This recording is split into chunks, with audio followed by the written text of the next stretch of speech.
मुकद्दस की आयत है, कमा तदीनो तुदान, टीट फॉर टैट, जैसी करनी वैसी भरनी।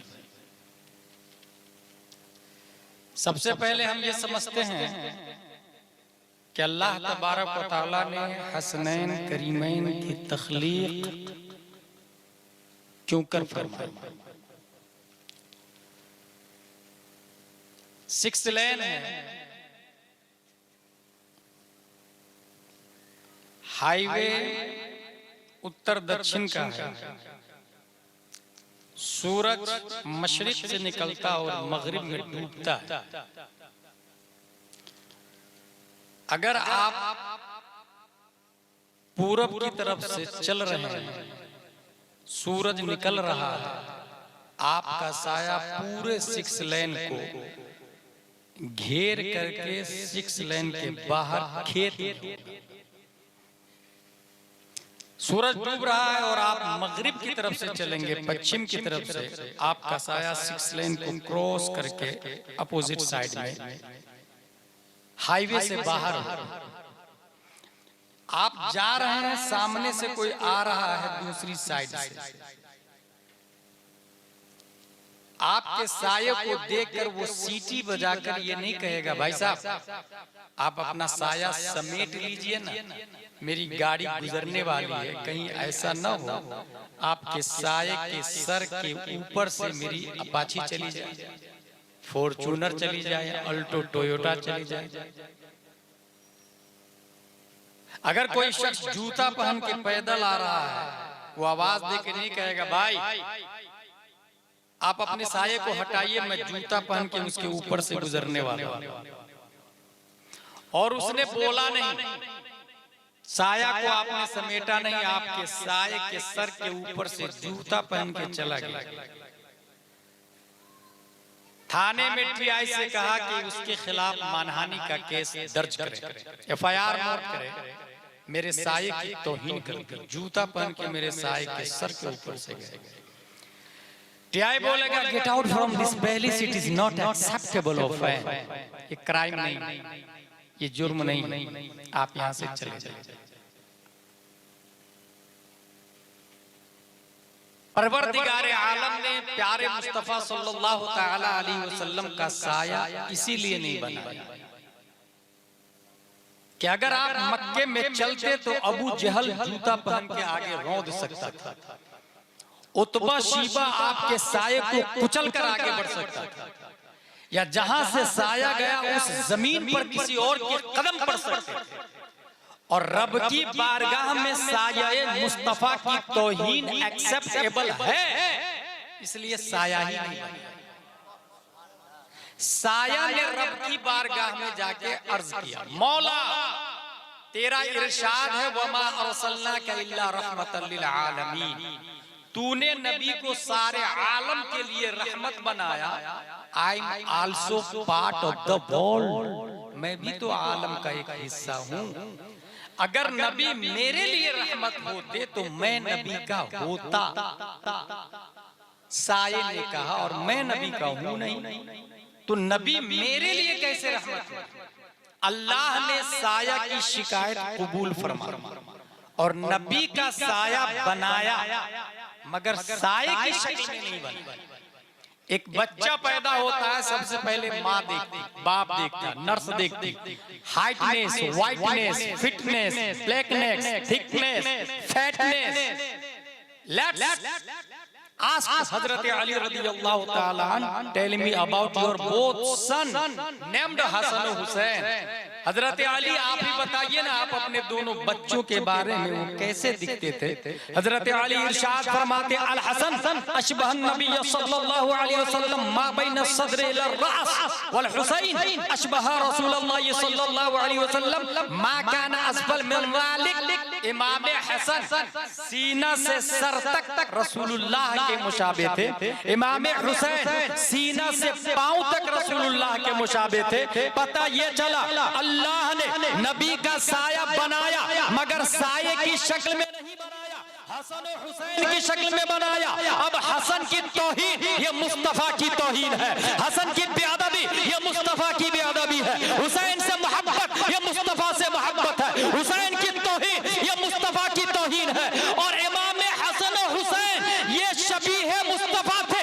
मैं नहीं बोलता 10 शव्वाल 1272 हिजरी 14 जून 1856 ईस्वी में जो अपने वक्त के आलिम भी है, फाजिल भी है, हाफिज भी है, कारी भी है, मुफ्ती भी है, मुजद्दिद भी है, मुहक्किक भी है, मुफस्सिर भी है और तमाम साइंसदानों के बाप भी है। सुन्नियों की आन बान शान इमाम अहमद रजा खान फाजिल बरेलवी इस मोमेंट की तर्जमानी करते हैं तो कलम से कहते हैं, लिख मादूम न था साया शाह तकलैन, उस नूर की जलवागाह थी ज़ाते हसनैन।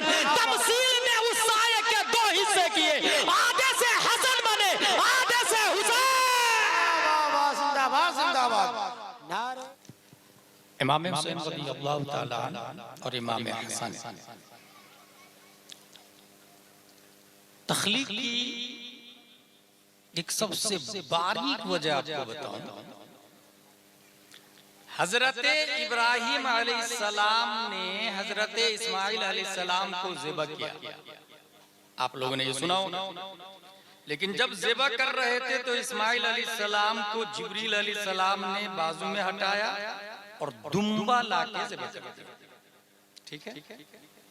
और कुरान शरीफ में आया क़द सद्दक़्ता रुक़या, आपने ख्वाब सच कर देखा।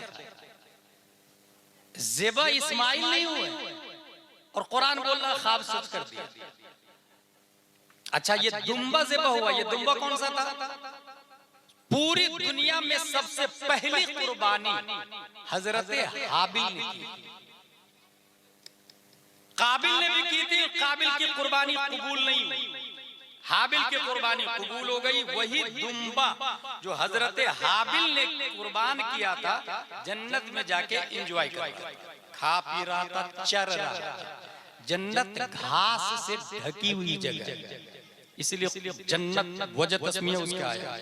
मजनून को मजनून इसलिए कहते हैं कि उसकी अक्ल ढक जाती है। जन्नत को जन्नत इसलिए कहते हैं कि उसकी जमीन घास से ढकी हुई, just like garden, beautiful garden. वो दुम्बा जन्नत में चल रहा था, इस्माइल को हटा के उसी दुम्बे को लाया गया और उस दुम्बे की सींग खाना काबा में तबर्रुक के तौर पर रखी हुई। और वो तबर्रुक उस वक्त तक तबर्रुक था, सींग उस वक्त तक थी जब तक इमाम हुसैन का कत्ल नहीं हुआ। कनेक्टिविटी दिखा रहा हूं मैं तारीख के मुताला करके। उस वक्त तक वो सींग रखी हुई थी जब तक इमाम हुसैन का कत्ल नहीं हुआ। हासिल ये कि क़द सद्दक़्ता रुया कुरान शरीफ में आया, आपने ख्वाब सच कर देखा है। But a question arise in our mind, ज़िबा तो इस्माइल नहीं हुए थे। ज़िबा इस्माइल इसलिए नहीं हुए थे कि इस्माइल की पीठ में इमाम हुसैन की ज़ुर्रियत मौजूद थी, क्योंकि इस्माइल से एक ही नबी हजरत मोहम्मद मुस्तफा सल्लल्लाहु अलैहि वसल्लम और उनके लख्ते जिगर का नाम इमाम हुसैन। गोया इस्माइल की पीठ में इमाम हुसैन मौजूद थे। क़द सद्दक़्ता रुया, ख्वाब सच कर दिखाया।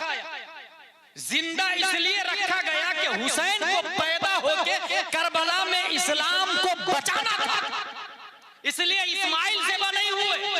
और ख्वाब सच कर दिखाया इसलिए आया कि हुसैन का कत्ल होना ये हजरत इस्माइल अलैहिस्सलाम के कत्ल होने के बराबर है, क्योंकि प्यारे मुस्तफा के जिगर है ये। और हुजूर सल्लल्लाहु अलैहि वसल्लम हजरत इस्माइल अलैहिस्सलाम के बेटे का नाम है। अब बात समझ में आ गई। क़द सद्दक़्ता रुया, ख्वाब सच कर दिखाया। इमाम हुसैन के कत्ल के बाद यजीदियों ने 12,000 लश्कर लेकर मदीना शरीफ पे चढ़ाई किया था, मक्का शरीफ पे चढ़ाई किया था। मिंजनी के आग के गोले बरसाए, जिसकी वजह से गिलाब भी जला, खाने काबा में आग लगी और वो सींग जल गए। यहीं से समझ में आ रहा है इमाम हुसैन रज़ियल्लाहु ताला अन्हु की तख्लीक अल्लाह ने क्यों फरमाई। वहां क़द सद्दक़्ता रुया है और यहां पर आप सोनार के पास जाके बैगन टमाटर आलू मांगेंगे, you are bullshit, you are nonsense, you are idiot.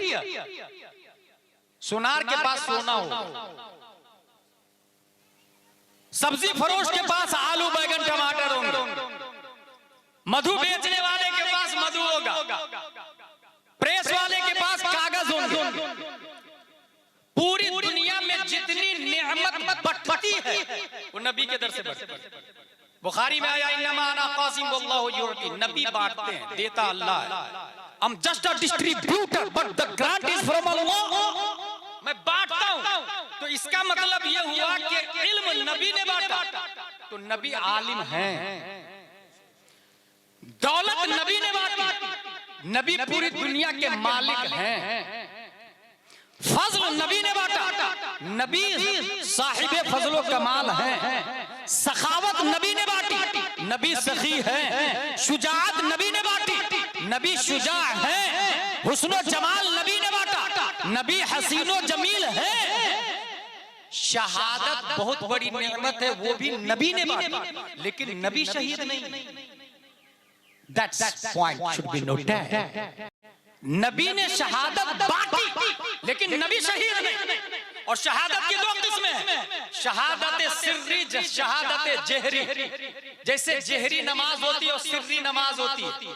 जहरी नमाज मगरिब, इशा, फजर की नमाज, बुलंद आवाज से सूरह फातिहा कोई सूरत मिलाई जाती है, इसको कहते हैं जहरी नमाज। सिर्री नमाज जोहर और असर की नमाज, धीरे से कुरान की तिलावत होती है, सूरह फातिहा कोई सूरत, इसको कहते हैं सिर्री नमाज। शहादत की भी दो किस्में, जहरी शहादत, सिर्री शहादत। काफिरों से लड़ते लड़ते शहीद हो जाना जहरी शहादत है, और जहर वगैरह से इंतकाल कर जाना ये सिर्री शहादत है। जब हमने मुस्तफा के हिस्ट्री का मुताला किया तो ये देखा हमारे नबी ने शहादत सिर्री की भी इब्तिदा की है, शहादत जहरी की भी इब्तिदा की है। जंगे खैबर में नबी को जहर आलूद गोश्त दिया गया, गोश्त में जहर मिला के दिया गया, नबी ने खाया, मगर नबी इंतकाल नहीं कर सकते हैं, क्योंकि कुरान में आया वल्लाहु यअसिमुका मिनन नास, अल्लाह ने आपको लोगों से महफूज कर लिया है। दुनिया का कोई जहर, कोई नेजा, कोई तलवार, कोई बारूद, कोई मिसाइल,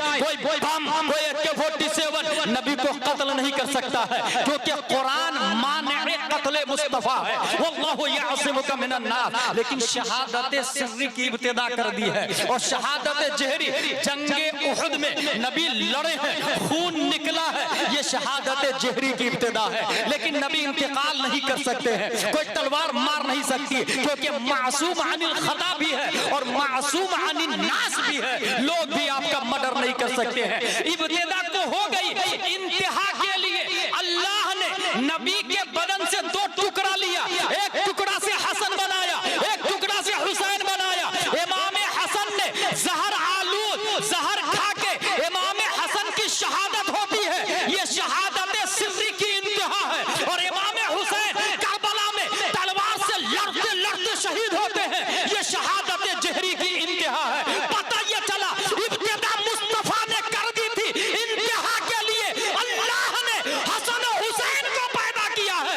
इमाम हसन हुसैन सीरत मुस्तफा का नाकिस बाब है। अगर कोई मुस्तफा को पढ़ता है, हुसैन को नहीं पढ़ता, तो नबी का नाकिस मुताला किया उसने। अगर कोई नबी से मोहब्बत और हुसैन से मोहब्बत नहीं, तो नबी के नाकिस मोहब्बत है ये। इसलिए वही जन्नत में जाएगा जो हुसैन से भी मोहब्बत करे मुस्तफा। बात समझ में आ रही है मेरी, मुझे यकीन है। कमाता दीन तोला 61 हिजरी। अच्छा, यहाँ एक और बात बताता चलो।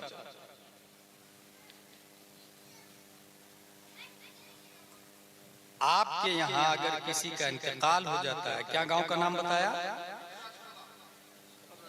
कबीराज टोला शादीपुर, यह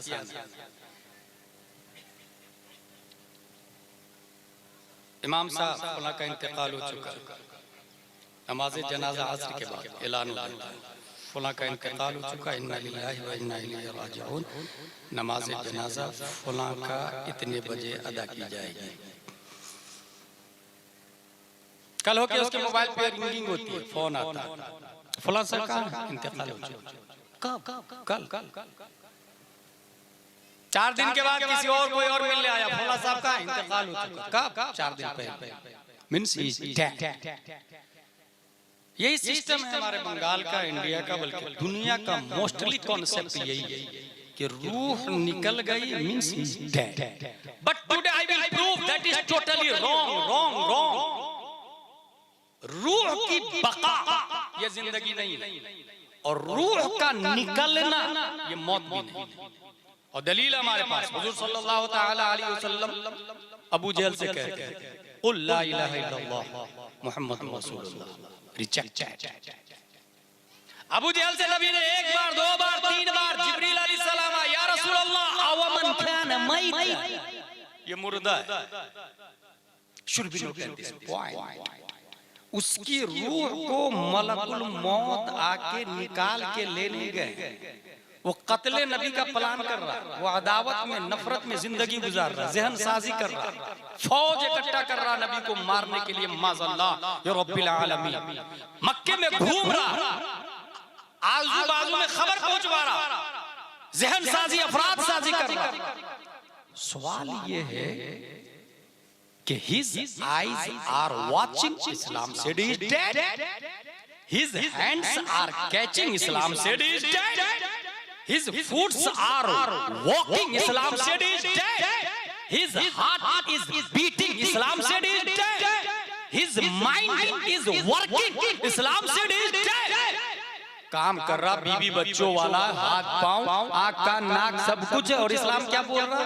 ये मुर्दा है।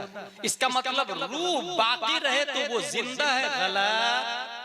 बहुते सारे लोग होंगे आपके बंगाल में, रूह बाकी होंगी मगर हकीकत में वो जिंदा नहीं होगा, मुर्दा हो, जैसे अबू जहल मुर्दा। फिर जिंदा किसको कहते हैं? 1 हिजरी 2 3 4 5 6 7 8 9 10 20 30 40 50 60 61 हिजरी जब करबला की हिस्ट्री का मुताला करते हैं, मुस्लिम बिन अकील को इब्ने जियाद कत्ल करवा दिया। इस्लाम बोलता है जिंदा है। हजरत कैस की रूह निकल गई, इस्लाम बोलता है जिंदा है। हजरत अली असगर के हल्क को तीर पार कर चुका, इस्लाम बोलता है जिंदा है। हजरत अली अकबर जा चुके, इस्लाम बोलता है जिंदा है। हजरत अब्बास का बाजू कटा हुआ, इस्लाम बोलता है जिंदा है। जुहैर बिन कीन की रूह इस्राइल अलैहिस्सलाम ले गए, इस्लाम बोलता है जिंदा है। इमाम हुसैन बदन करबला में, सर दमिश्क में, इस्लाम बोलता वला तहसबन्नल्लज़ीना कुतिलू फी सबीलिल्लाहि अमवाता। सवाल पैदा होता, अबू जहल तू जीते जी मर कैसे गया? और करबला वाले आका मरने के बाद भी आप जिंदा कैसे हैं? मिजाज अबू जहल ने जवाब दिया, अदावत मुस्तफा ने मुझे जीने नहीं दिया। करबला वाले हुसैन बोले, इश्क़ मुस्तफा ने मुझे कभी मरने नहीं दिया।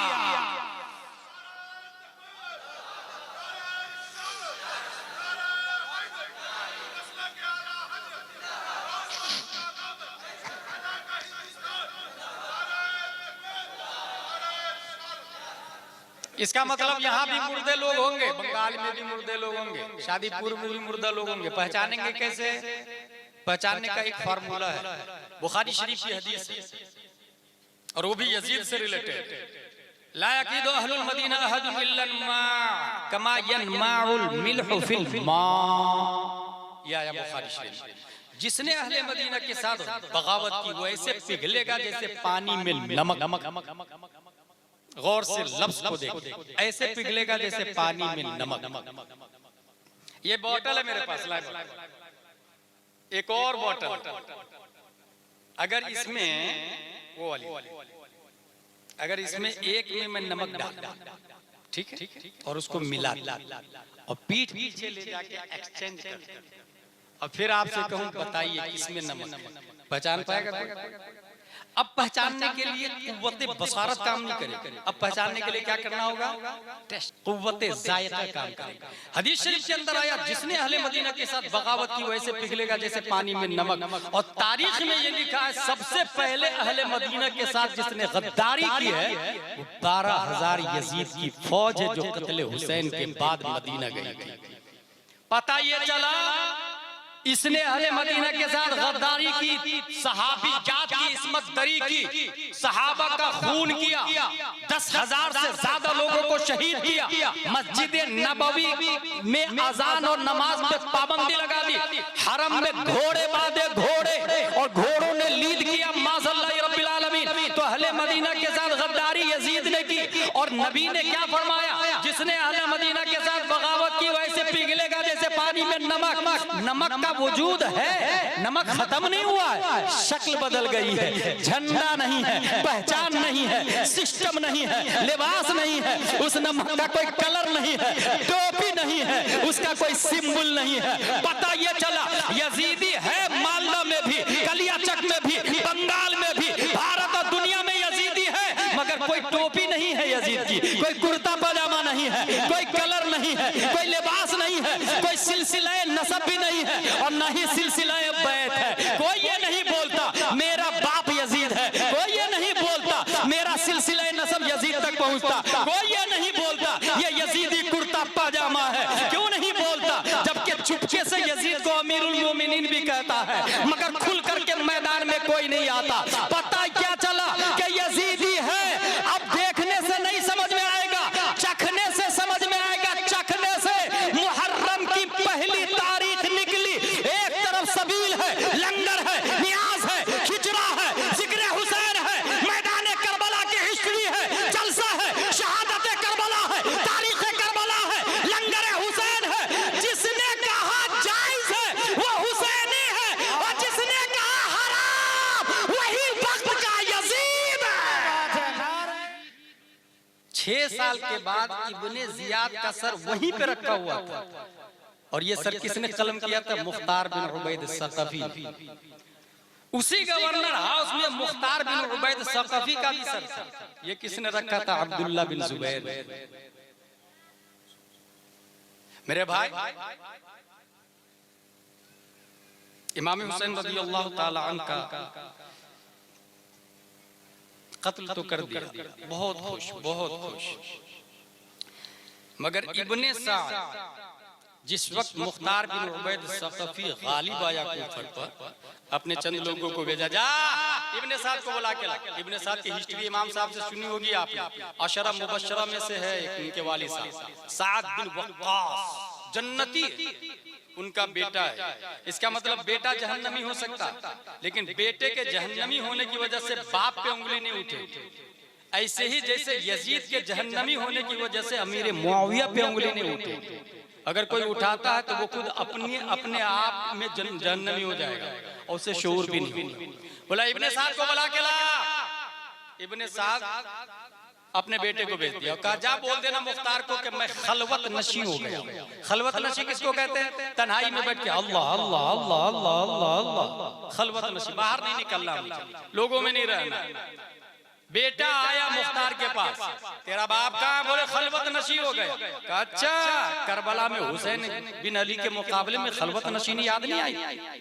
बोले तू यहीं रुक, दूसरी फौज को भेजा जा, इसके बाप को लेकर के आ। दूसरी फौज गई और इसके बाप को मारी, सर को कलम कर लिया, और हाथ में सर लेकर के मुख्तार के गवर्नर हाउस इब्ने साद के सर को देख करके मुख्तार ने उसके बेटे से कहा, ये किसका सर है, पहचान रहे हो? कहा ये मेरे बाप का सर। कहा तूने सही कहा, तेरे बाप का सर। और उसका बेटा बोलता है कि अब मेरा बाप मर गया है तो अब जीने में कोई मजा भी नहीं। कहा तू सच कह रहा है, तू जिंदा भी नहीं रहेगा। फिर उसकी गर्दन भी उड़ा दी। भाई तकरीर करूं कि छोड़ दूं?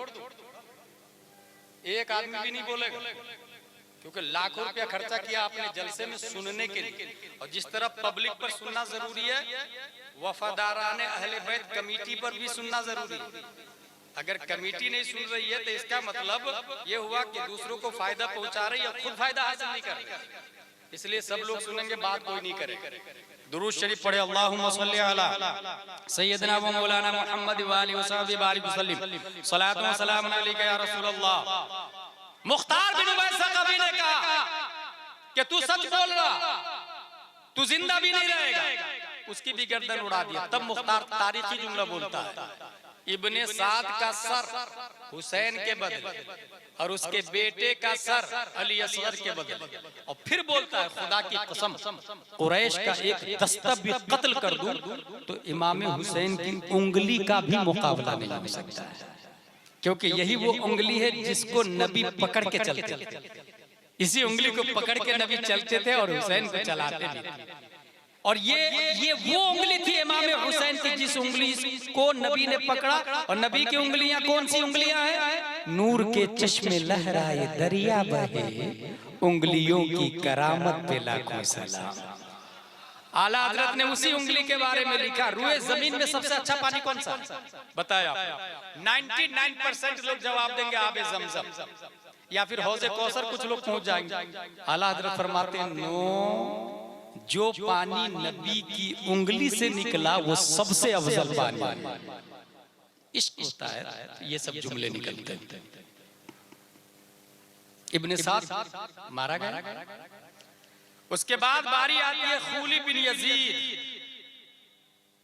खूली बिन यजीद के पास मुख्तार ने अपना आदमी भेजा, जा खूली को पकड़ के ला। खूली रूम के अंदर टोकरी में छुप गया था, छुप के बैठा हुआ। अब बीवी को गेट पे खड़ा कर दिया, बोले मुख्तार का आदमी आएगा ना तो बोल देना के नहीं है। अब बीवी का दिमाग देख, बीवी थी, अहले बैत से प्यार करती थी, हुसैन से प्यार करती थी, वो कनीज़े फातिमा तो ज़हरा थी। गेट पे खड़ी है, मुख्तार का आदमी आया, कहा तेरा शौहर कहाँ है खूली? तब मुझे गौर से देखेगा। वो बीवी बोलती है मुझे नहीं मालूम, मुझे नहीं मालूम। लोग फौरन पहुंचे, टोकरी उठाए, उसको पकड़े और काट दिया और जिस्म को कुत्तों के हवाले कर दिया। वो बीवी ने ऐसा क्यों किया? गद्दारी क्यों की? ये गद्दारी नहीं, ये मोहब्बते हुसैन है, ये अहले बैत की मोहब्बत है। जब से उसके शौहर ने इमाम हुसैन का कत्ल किया है तब से वो नफरत करने लगी अपने शौहर से। हजारों सलाम हो ऐसी औरतों पर जो हुसैन से प्यार और कातिले हुसैन से नफरत करती है, चाहे वो शौहर क्यों ना हो। उस औरत ने ये नहीं देखा मेरा शौहर है, सर के ताज है, मैंने कबूल किया है इसके निकाह को, इसकी ज़ौजियत में रखी है, इसने अपनी ज़ौजियत में मुझे रखी, इसके जूती मेरे सर के। उसने कहा हुसैन नहीं तो कुछ नहीं, मोहब्बत हो तो हुसैन से हो। अगर हुसैन से अदावत है तो फिर वो बाप क्यों ना हो, बेटा क्यों ना हो, सर का ताज क्यों ना हो। जूती की नोक से उस औरत ने उड़ा दिया, शौहर को गिरफ्तार करके जहन्नम रसीद करवा दिया, मगर मोहब्बत हुसैन में खुद को जन्नती बना लिया।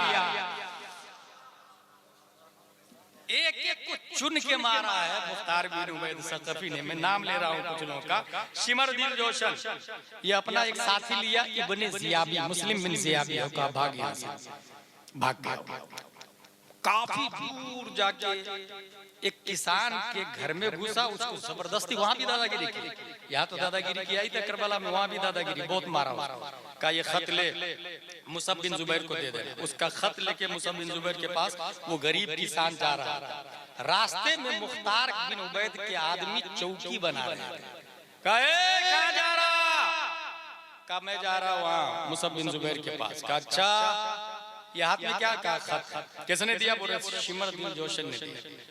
उसको खोल के देखा, पढ़ा, कहा कहाँ है वो? बोले वो मेरे घर में, मुझे बहुत मारा। कहा चल उसके घर ले। रात ही में पहुंच गए मुख्तार के आदमी। जब घर पहुंचे तो उसको पता चल गया कि हमें गिरफ्तार करने के लिए लोग आ रहे हैं। सीधे रात ही में नंगा सोया हुआ था, चादर ओढ़ के, उसी चादर को बदन पे लिपटा, तलवार वगैरह भी नहीं लिया और भागना शुरू कर दिया।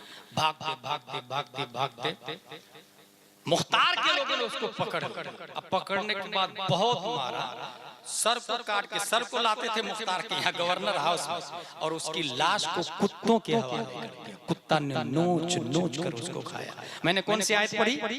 टीट फॉर टैट, कमाता दिन हो तो दान, जैसी करनी वैसी। और आगे चले, मालिक बिन नुसैर, ये वो आदमी है जिसने इमाम हुसैन की टोपी उतारी थी। इमाम हुसैन की टोपी उतार ली थी। मुख्तार को पता चला, काला उसको पकड़ के लाया। तूने क्या किया था? बोले मैंने मर्डर नहीं किया, कत्ल नहीं किया, मैं सिर्फ टोपी लिया था इमाम हुसैन की। अच्छा टोपी लिया, किस हाथ से टोपी उतारा? कहा इस हाथ से।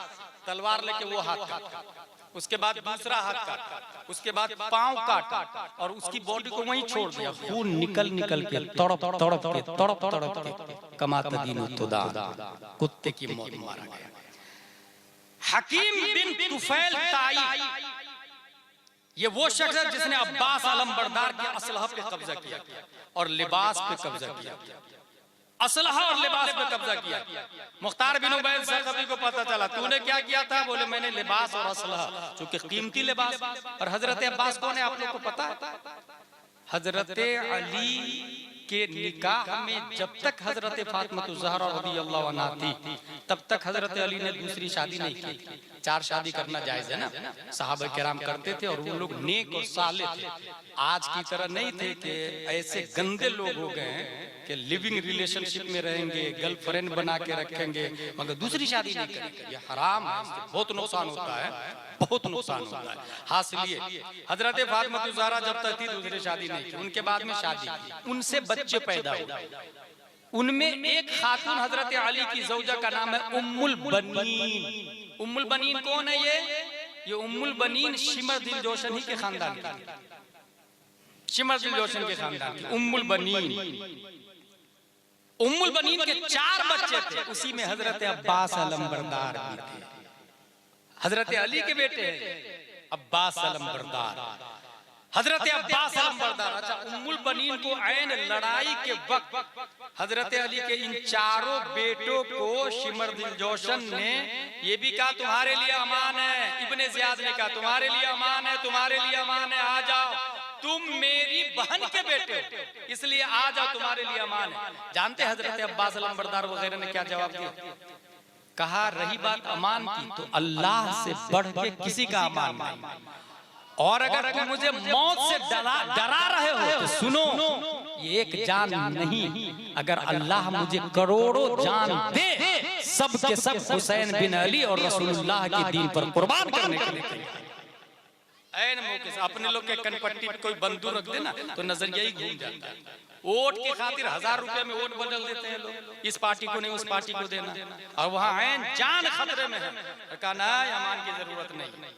अब्बास आलम बरदार के असला पे कब्जा किया, लिबास पे कब्जा किया। क्या नाम था इसका? हकीम बिन तुफैल। जानते हैं मुख्तार बिन उबैद सक़फ़ी ने क्या किया? कहा इसको नंगा कर पहले हजरत अब्बास के कपड़े उतारे इसने, इसके भी कपड़े उतार, उसको कपड़े उतार, और कपड़े उतारने के बाद का सब लोग तीर से निशाना बनाए। सब लोगों ने मिलके एक एक करके तीर से निशाना बनाया और तड़प कर कुत्ते की मौत वो भी मारा गया। अम्र बिन सुबैह ये वो आदमी है जिसने हुसैनियों को तीरों से जख्मी किया मगर कत्ल किसी को नहीं किया। ये खुद ही बोलता था मैंने तीर चलाया हुसैनियों पर, कत्ल किसी को नहीं किया। मुख्तार ने ये कहा था कि जो जो करबला गया था ना सबकी लिस्ट बना के मेरी बारगाह में पेश कर, सबकी लिस्ट उसके पास मौजूद थी, सबकी लिस्ट। ये एक दिन छत पे सो रहा था, तलवार बाजू में थी। मुख्तार का आदमी पहुंचा, सबसे पहले तलवार पे कब्जा किया। तो वो आदमी कहता है तलवार का बुरा हो, अभी मेरे इतने करीब थी, अभी इतनी दूर हो गई ये तलवार। फिर उसको गिरफ्तार कर लिए, गिरफ्तार करके ले जा रहे थे,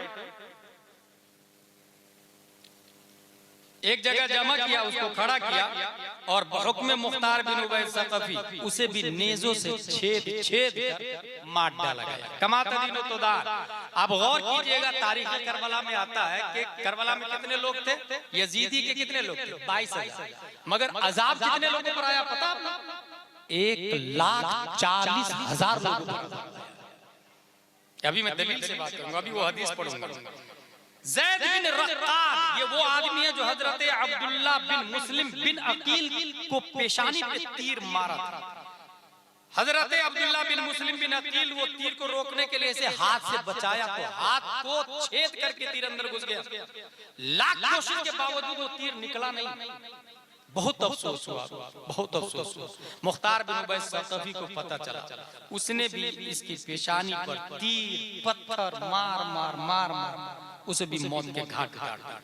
एक बूढ़ा क्या बोलता है कूफा में, जब उसके सामने बात चल रही थी, देख भाई करबला में शरीक था तो भाग ले, नहीं तो जो आदमी शरीक था सब मारे जा रहे हैं, सब पे अज़ाब नाजिल हो रहा है। एक बूढ़ा बोला नहीं नहीं मेरे ऊपर कहाँ कुछ हुआ, मैं भी तो करबला गया था, मेरे ऊपर कहाँ अज़ाब आया। रात का वक्त था, वो इतना बोलता है, चराग को सही करने के लिए चराग के करीब जाता कि हाथों के रास्ते कपड़े पे आग ट्रांसफर होती है। आग कपड़े में लगी और आस्तीन से पूरे बदन में आग लग गई, कपड़े जल गए, अब बदन जलना शुरू हुआ। लोगों ने कंबल डाला, आग बुझी नहीं, लोगों ने बाल्टी से पानी डाला, आग बुझी नहीं, बल्कि तारीख में ये लिखा है कि उसी नहरे फुरात में कूद गया जिस पर उसने पाबंदी लगा दी थी। नहरे फुरात में कूदने के बावजूद भी आग बुझ नहीं रही है। इमाम सुद्दी का कहना है अना रायतुहु कअन्नहु वो ऐसे जल रहा था नहरे फुरात में जैसे कोयला में आग भड़क रही है, कोयला में शोला पकड़ा हुआ है। पता ये चला नहरे फुरात को भी पता था ये वही शख्स है जिसने इमाम हुसैन से बगावत की है। इमाम हुसैन पे पाबंदी लगा दी है मुझ पर कि मैं इमाम हुसैन को नहीं मिल सकता। आज अच्छा मौका है, आग की तासीर है, पानी की तासीर है आग को बुझाना, मगर वो पानी भी देख करके बुझाता। कौन गद्दार हुसैन है और कौन वफादार हुसैन है, किसकी आग को बुझाना है और किसकी आग को भड़काना है। पता ये चला जितने यजीदी है अगर वो 7 समंदर में गोता लगा ले जहन्नम की आग से नहीं बच सकते, और जितने हुसैनी है वो चाहे नारायण नमरूद में भी चले जाए अल्लाह अपनी कुदरत से उसे जन्नत अता फरमाए। इमाम सुद्दी ने क्या कहा, कअन्नहु हुमा का लफ्ज आया, हमारे उलमा जानते हैं वो कोयले की तरह चल रहा है। 8 आका हुसैन के सर को घोड़े की गर्दन पर लटकाने वाला एक आदमी, माज़अल्लाह सर को घोड़े की गर्दन पर लटका के चल रहा था शान से। धीरे धीरे लोगों ने देखा कूफा में वो ब्लैक होता जा रहा, सियाह काला। किसी ने कहा भाई भाई भाई तू इतना गोरा था ये काला कैसे होता जा रहा है। उसने कहा क्या बताऊं, जब से मैंने गर्दन सर को गर्दन घोड़े की गर्दन में बांधा है तब से रात में 2 लोग आते और मेरे चेहरा को आग में डालते और फिर निकालते, फिर छोड़ देते, फिर दूसरी रात ले जाते और आग के बल चेहरा के बल आग में फिर डालते, फिर मुझे निकालते। इस तरह दिन ब दिन काला होता जा रहा। कमा था दिन टीट फूट है। एक और आदमी का नाम बताओ जिस पर इतना बुरा अजाब आया, उसका मुंह खिंजीर जैसा हो गया। अल्लाहु अकबर कबीरा। अदावत हुसैन कोई मामूली बात है, मैंने पहले ही कहा शबीह मुस्तफा है, दोनों मिल सीरत के नाकिस बाब है, दोनों मिल के एक है। आला हज़रत ने एक और जगह एक बात कही, एक सीना तक मुशाबे, एक वहां से पांव तक। हुस्ने सिबतैन उनके जामों में है नीमा नूर का, साफ शक्ल पाक है दोनों के मिलने से आया। यानी सीना से ऊपर इमाम हसन का हिस्सा ले और सीना से नीचे इमाम हुसैन का हिस्सा ले और दोनों को ज्वाइंट कर दे तो सरापा शिबे मुस्तफा बन जाते हैं। एक सीना तक मुशाबे, एक वहां से पांव तक। हुस्ने सिबतैन उनके जामों में है नीमा नूर का, साफ शक्ल पाक है दोनों के मिलने से आया। खत्ते तौअम में लिखा है ये 2 वर्क़ा नूर का। सीरत के नाकिस बाब है। खिंजीर जैसा मुंह किसका होगा। जुमा के दिन एक इतना बड़ा मरदूद यजीदी था कि इमाम हुसैन पे लानत भेजते, माज़अल्लाह रब्बिल आलमीन, इमाम हुसैन पे लानत भेजते। जुमा इमाम हुसैन ने क्या किया, अपने नाना को शिकायत की, या रसूल अल्लाह ये शख्स जुमा को मुझ पे लानत भेजता। हुजूर सल्लल्लाहु अलैहि वसल्लम को जलाल आ गया। याद रखिए हुजूर सल्लल्लाहु अलैहि वसल्लम ने अपना थूक उसके मुंह पे डाला। हुजूर सल्लल्लाहु अलैहि वसल्लम पर जिसने थूका वो रुए जमीन का सबसे घटिया आदमियों में से एक है, उसका नाम है अबू लहब का बेटा। वो भी कुत्ते की मौत मारा गया। नबी पर जो थूके या नबी जिस पर अदावतन उससे बुरा फिर दुनिया में कोई नहीं हो सकता।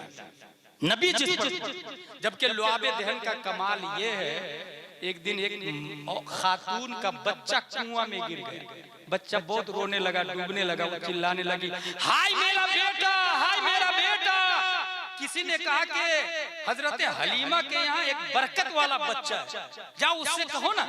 जाके हजरत हलीमा को कहा। हजरत हलीमा ने हुजूर सल्लल्लाहु अलैहि वसल्लम से कहा। हुजूर सल्लल्लाहु अलैहि वसल्लम कुआं के पास गए और अपना लुआबे दहन कुआं में डाल दिया। नबी के लुआबे दहन से पानी का टकराना था कि सीधे मौज मारता हुआ बच्चे को लेकर ऊपर फेंक दिया कुएं में।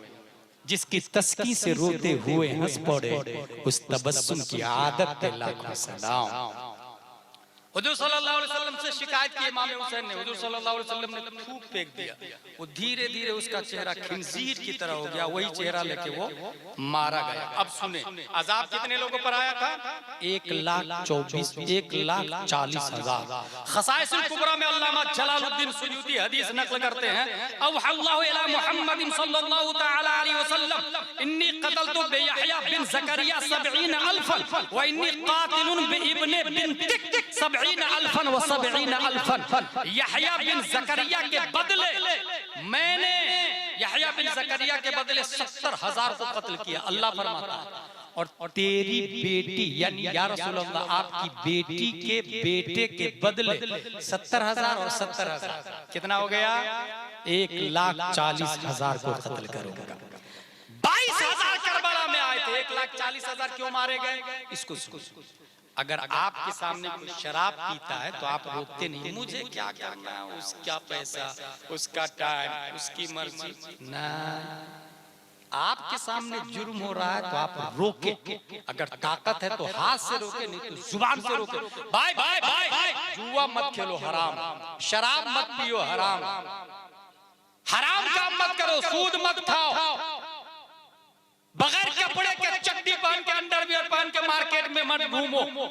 घर की पड़ोसन बीवी की सहेलियां या घर की बच्चियों की सहेलियां अगर कम कपड़ों में बाहर जा रही है तो उसको रोके, बेटी ये हराम है, पूरा कपड़ा पहन के जाओ, बदन छुपा के जाओ, हाथ से जुर्म को रोको, नहीं तो जुबान से। तारीख में आया कि ये जो 1,40,000 पर अजाब आया, इन सबको पता था इमाम हुसैन को कत्ल किया जा रहा है, सबको पता था हुसैन बिन अली का कत्ल हो रहा, मगर ये लोग एंजॉय कर रहे थे, तमाशा देख रहे थे, राजी थे। रजा बिल जुर्म नतीजतन 22,000 थे और अजाब आया 1,40,000 पर। तौहीद और रिसालत के शहदाई, इसलिए जायज काम मोहब्बत हुसैन में करे, नाजायज हराम से परहेज करे। अल्लाह तबारक व तआला ने अक्ल दी है, अल्लाह तबारक व तआला ने ज़हन दिया है, और सबसे बड़ी बात यह है कि अल्लाह ने कुरान और अहले बैत दिया है। हुजूर सल्लल्लाहु तआला अलैहि वसल्लम, अल्लाह के कलाम को कुरान कहते हैं, हुजूर सल्लल्लाहु तआला अलैहि वसल्लम की बात को हदीस कहते हैं। ये हुजूर सल्लल्लाहु अलैहि वसल्लम की बात है, यह है बुखारी शरीफ। किसने लिखी? अबू अब्दुल्ला मोहम्मद बिन इस्माइल बुखारी ने, और इसमें इमाम हुसैन के बारे में लिखा है। भोपाल दिल्ली वाला, चिल्ला चिल्ली वाला, नदवा सहारनपुर वाला, देवबंद वाला कोई इनकार नहीं कर सकता, क्योंकि ये किताब नदवा में भी चलती, देवबंद में भी चलती, मक्का में भी चलती, मदीना में भी चलती, सब यूनिवर्सिटी, इस्लामिक यूनिवर्सिटी में ये किताब पढ़ाई जाती है। इसके अंदर क्या लिखा है इमाम हुसैन के बारे में? मैं पढ़ रहा था एक दिन तो निशान लगा लिया। इसके अंदर लिखा, अन अनस इब्न मालिक रज़ियल्लाहु अन्हु अन्ना रसूलुल्लाह सल्लल्लाहु तआला अलैहि वसल्लम इला आखिर अनिल बरा रज़ियल्लाहु अन्हु क़ाल रअयतु नबी सल्लल्लाहु अलैहि वसल्लम वल हसन इब्न अली अला आतिक़िही यक़ूल अल्लाहुम्मा इन्नी उहिब्बुहु फअहिब्बहु। हज़रत बरा रज़ियल्लाहु अन्हु फरमाते हैं, मैंने हुजूर सल्लल्लाहु अलैहि वसल्लम को देखा तो उनके कांधे पर इमाम हुसैन, उनके कांधे पर। एक रिवायत में आया कि सहाबी ने जब देखा कांधे पर तो कहा, निअमल मरकब रकिबता या राकिब, कितनी अच्छी सवारी है तुम्हारी, कितनी अच्छी सवारी है, क्योंकि प्यारे मुस्तफा सवारी, प्यारे मुस्तफा अपने कांधे पर इमाम हुसैन को ले लिए, लिहाजा सवारी नबी है और सवार नवासा प्यारे मुस्तफा है। इमाम हुसैन की कदर मंजिलत जाननी हो तो देख लो, सवारी नबी है, सवार हुसैन है, इनसे ज्यादा बड़ा मर्तबा और क्या हो सकता है इमाम हुसैन का। इमाम हुसैन की कदर मंजिलत जानने के लिए इस हदीस से अच्छी और कोई हदीस है? नबी के कांधे पर इमाम हुसैन बैठे, और जब कांधे पे बैठे होंगे तो लगाम की तरह नबी के बाल और जुल्फे मुबारक को पकड़ लिया होगा, नबी के जुल्फे मुबारक को पकड़ा होगा। सुभान अल्लाह। तो सहाबी ने कहा कितनी अच्छी सवारी है सवार। नबी सल्लल्लाहु अलैहि वसल्लम ने फरमाया, अच्छा तुम सवारी को देख रहे, जरा ये भी तो देखो सवार कितना खूबसूरत है, सवार कितना खूबसूरत है। अच्छा सवार का नाम क्या था? हुसैन, हसन। हसन का मतलब क्या होता है? खूबसूरत। हुसैन का मतलब क्या होता है? छोटा खूबसूरत। लेकिन यहाँ तस्वीर के लिए नहीं बल्कि खूबसूरत ही हम तर्जुमा करते हैं, ठीक है। अच्छा एक और बात बता दूं, यहाँ पर एक बात याद आई मुझे हदीस शरीफ। जब ये दोनों पैदा हुए थे, मैंने कहा था ना शुरू में, ये दोनों नाक़िस बाप की तकमील के लिए आए सीरत मुस्तफा। जब ये दोनों पैदा हुए थे तो इनका नाम हजरत अली ने हिब्र का क्या नाम रखा? हर्ब नाम। हुजूर सल्लल्लाहु अलैहि वसल्लम फरमाती, वल्लाहि इन्नी उमिरतु अन उगय्यिरा इस्मैहिमा, मुझे हुक्म दिया गया है इन दोनों के नामों को बदल।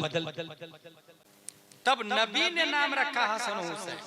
अच्छा एक बात बताऊं, आज तक किसी नबी के नवासे का नाम हसन हुसैन का ही नहीं। 1,24,000 का मुबशम भी है, किसी नबी के नवासे का नाम। साहबा ने पूछ दिया, लम अस्मा कत्तु या रसूलल्लाह सल्लल्लाहु अलैहि वसल्लम कमा क़ाल, या रसूलल्लाह ये नाम कभी सुना नहीं मैंने। नबी क्या जवाब देते पता? हुमा मिन अस्माए अहलिल जन्नह, ये दुनिया का नाम नहीं, जन्नती नामों में से है। यहाँ एक बात समझ में आई, 1,24,000 नबियों में किसी नबी का नाम मोहम्मद भी नहीं था, किसी के दिमाग में आया ही नहीं कि मोहम्मद नाम रखा। अल्लाह ने इस नाम को पर्दे खिफा में रखा। इसी तरीके से नबी के नवासे हसन और हुसैन का नाम भी पर्दे खिफा में था, किसी नबी ने अपने नवासे का नाम हसन और हुसैन नहीं रखा। बात समझ में आ गई, इनका मामला इलाही मामला है, जन्नती मामला है, आसमानी मामला है। जभी तो दूल्हे का इंतखाब भी अल्लाह ने किया था हजरत अली की शक्ल में, क्योंकि दुल्हन नबी के घर की थी तो दूल्हा अल्लाह की तरफ से होना चाहिए। और जब बच्चा पैदा हुआ तो उनका मामला भी अल्लाह की तरफ से, नाम भी अल्लाह रखेगा और लिबास भी अल्लाह की तरफ से आएगा।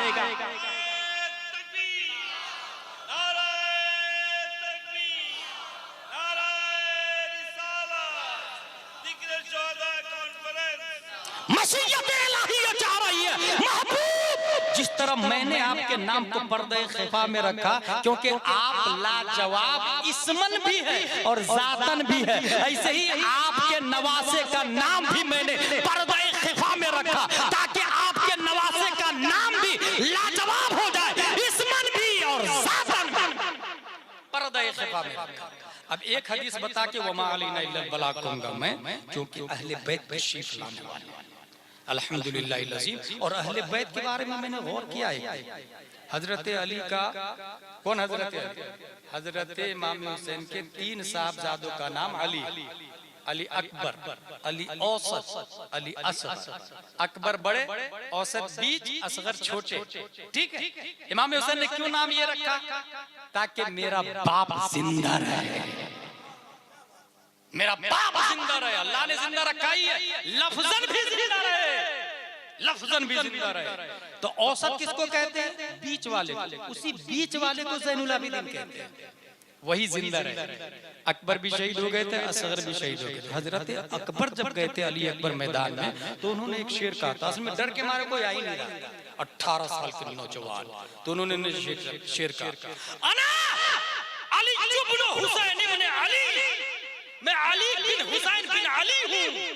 नहनु अहलुल बैत औला बिन नबी, अहले बैत हूं मैं और नबी के सबसे ज्यादा करीब हैं हम, नबी के सबसे ज्यादा करीब। आज किसने अपनी माई का दूध पिया, आ मैदान में, कोई मुकाबले में नहीं, कोई मुकाबले में। तो तारिक बिन शीश को इब्ने साद ने लालच दी, जैसे इब्ने जियाद ने इब्ने साद को रय की हुकूमत की लालच दी, ऐसे ही इब्ने साद ने तारिक बिन शीश को लालच दी मोसिल की हुकूमत।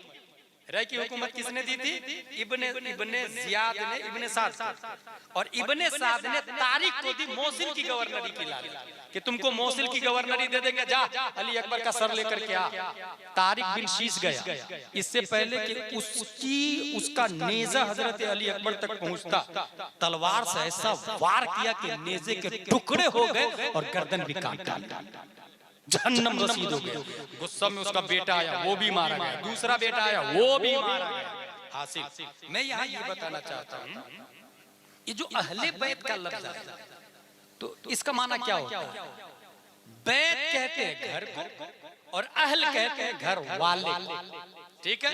और कुरान शरीफ में भी अहले बैत का लफ्ज़ है और बैत का लफ्ज़ भी कुरान शरीफ में आया।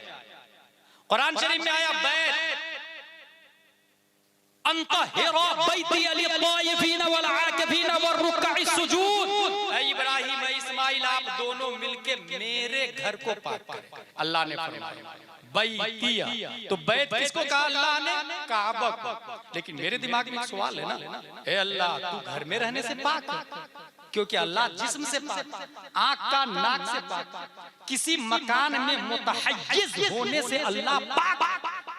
फिर है अल्लाह तेरा घर कैसे हो गया, तेरा घर कैसे हो गया? तो यहाँ एक दूसरी आयत मिली मुझको, वमा रमैत इज़ रमैत वलाकिन अल्लाह रमा। जब आपने फेंका तो आपने नहीं फेंका, मैंने फेंका। इसका मतलब ये जो अल्लाह ने कहा ना मेरा घर, इससे मुराद अपने महबूब का घर है, महबूब का। और उसकी दलील कुरान की ये आयत है।